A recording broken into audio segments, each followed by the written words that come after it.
So as you know, ladies and gentlemen, we were in fact on vacation for the holidays the last 2 weeks. But I want to kick off the hour here with a couple of TransCanada Keystone Tarsands pipeline updates. Some pipeline news that happened over that time. First off, and most disturbingly, the head of the Environmental Protection Agency, Lisa Jackson, has announced that she is stepping down from her post. There are reports, multiple reports actually, that the reason she is stepping down is because President Barack Obama has in fact decided to approve the Keystone Tarsands pipeline. Now, I'm going to be completely clear right now. We do not know if this is absolutely the case. She has not actually said that, herself in person. But more than one outlet has said that the reason she is stepping down is because she does not want to be the head of the Environmental Protection Agency when President Obama announces the approval of this pipeline, which again, as we've said time and time again on the show, leading climate scientists, NASA scientist James Hansen said this will, quote, be, quote, game over for the environment. She doesn't want to be the head of the EPA when that happens. This news of I would say frankly impending doom. It's bad news. This is definitely bad news. But that bad news has not stopped a group of activists from trying to stop the Keystone Tarsands pipeline. Now, if you listen to the show regularly, we talk about the brave, the badass Tarsands Blockade folks. Most of them are down in Texas. Just while we're on the break, there was another amazing tree blockade. Protesters who were up on this really crazy platform way up in the air in this tree that was just, you got to see the photos. You can see the tarsandsblockade.org. Just the photos themselves are stunning. Well, it's actually spread, my friends, from Texas all the way up here in Massachusetts. A group of college kids actually took over a TransCanada office here in Massachusetts, where they went inside. It was Westboro, Massachusetts. They went inside, and not only did they chain themselves together, folks, they actually super glued their hands together. They took over the lobby of the office. They were there, for an entire day. They were eventually extracted by police and arrested, but really just a bunch of truly badass college students, a bunch of badass activists. In related news to the pipeline itself, there's a new study out of a scientific journal. The journal is called Nature Climate Change, and the study in the journal found that sea level rise will most likely displace 187 million people in the next 100 years. You heard me. 187 million people will be displaced because of the rising sea. And that's the levels right now. If we continue to extract all this carbon into the air, it's going to be more than 187 million. But that's right now. Right now they're calling 187 million people over the next 100 years. But hey, what do we have to worry about, huh? What do we have to worry about? I mean, it's only 187 million people. If you're anywhere near the ocean, that might be you. If you live in New York City, that might be you. If it's not you, they're going to be coming to where you live because they're going to get displaced. If you wonder, as I often do, why my fellow neighbors, why my fellow citizens don't seem to be as worried about climate change as I am. I wonder that. I wonder that a lot. I wonder why. Why are these people, why are my fellow citizens who seem smart, they seem like decent people, they seem like people who like to not drown, who like to have an environment, who like to breathe, who want their children to breathe. Why aren't they worried about climate change? If you ever asked yourself that question, I might direct you to another study that just came out. This study is actually from Media Matters for America, and Media Matters actually found that in the year 2012, last year in 2012, the Sunday talk shows, those on ABC, CBS, NBC, and Fox, the Sunday talk shows in 2012 devoted only 8 minutes to discussing climate change.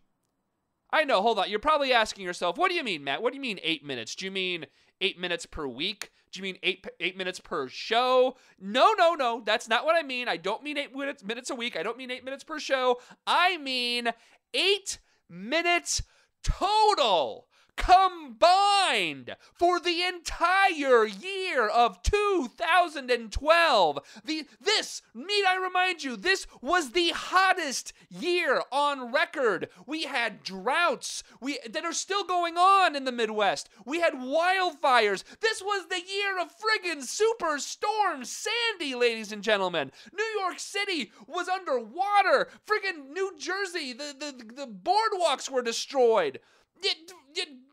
This was Sandy, the year of Sandy, and the 4 network Sunday shows talked about climate change for 8 minutes total for the entire bloody year. The study also found that Sunday shows,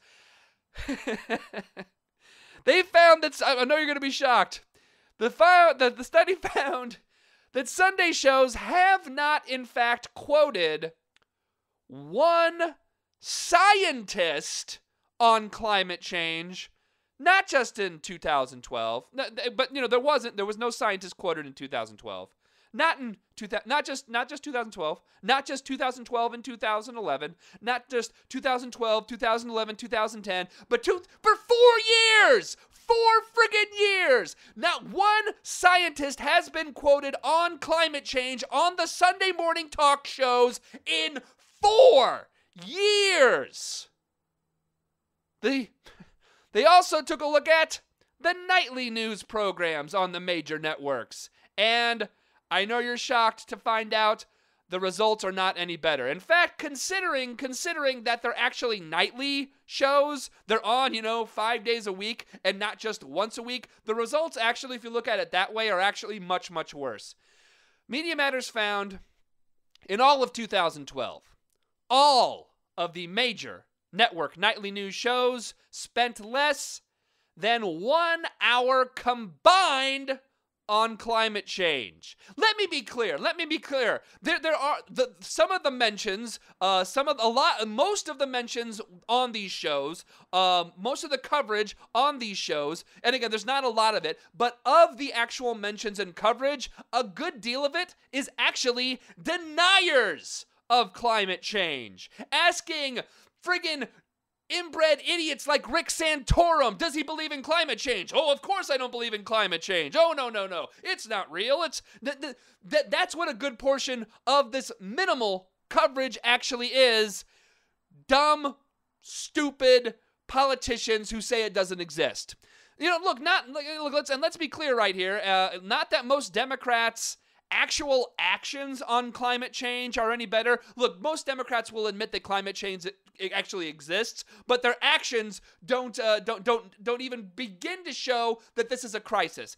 As we talked about just earlier now about the Keystone Pipeline, which Barack Obama will most likely approve. As we're going to be talking about with Shannon Moore later in the show about Arctic drilling, which Barack Obama has opened up more than any president before. But, if you want to know why most people in this country who are good, decent, hardworking people who seem to want to care, who care about their children, who care about stuff, if you want to know why most people in this country do not look upon climate change with the absolute vital urgency that it needs, with the absolute vital urgency it deserves in order for us to have a habitable planet that can sustain us, look no bloody further than that Media Matters report, folks. The news is not mentioning it at all. And not at all. Okay, when they mention it for 8 minutes total out of the year, a lot of it is denials. And that's not an accident. That's not an accident. And you know it's not an accident.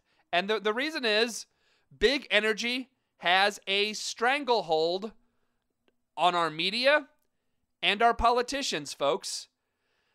They have a stranglehold. They have a stranglehold on President Obama. Look.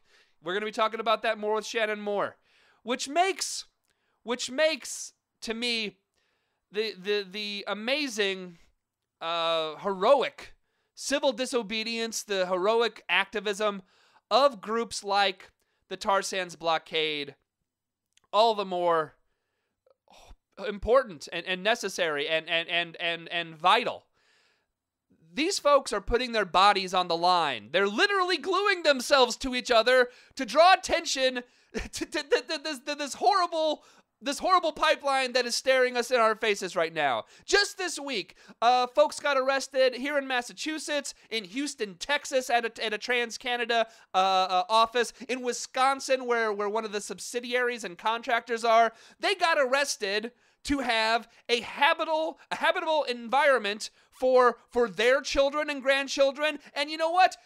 Ours, all of ours, and the least we can do, the very absolute positive least thing we can do, is to give these badasses a few bucks for bail money. Give them a few bucks for legal defense money, because they literally are doing it for all of us. You can go to tarsandsblockade.org. Toss those badasses a few bucks. You know, a bunch have got arrested, and a bunch more are planning to get arrested. They are not going to let even, again, I hopefully I'm wrong. I pray that I'm wrong, that Obama denies the Keystone Pipeline. I'm not wrong, though. He's going to approve it. He's going to approve it. And once he does approve it, these blockaders plan to stop them at every step of the way. There's people who need bail money now, and there's more activists who are planning to get arrested with civil disobedience to try to stop it in the future, to try to stop this thing that is game over for our environment. So again, their website's tarsandsblockade.org. While you're there, maybe check out if there's an upcoming action near you. There very well might be an action that you can go to. A TransCanada office, a office of one of their subsidiaries, one of their contractors, that you can go and make your voice heard. And if there's not one near you, maybe you could plan one yourself. We'll be right back.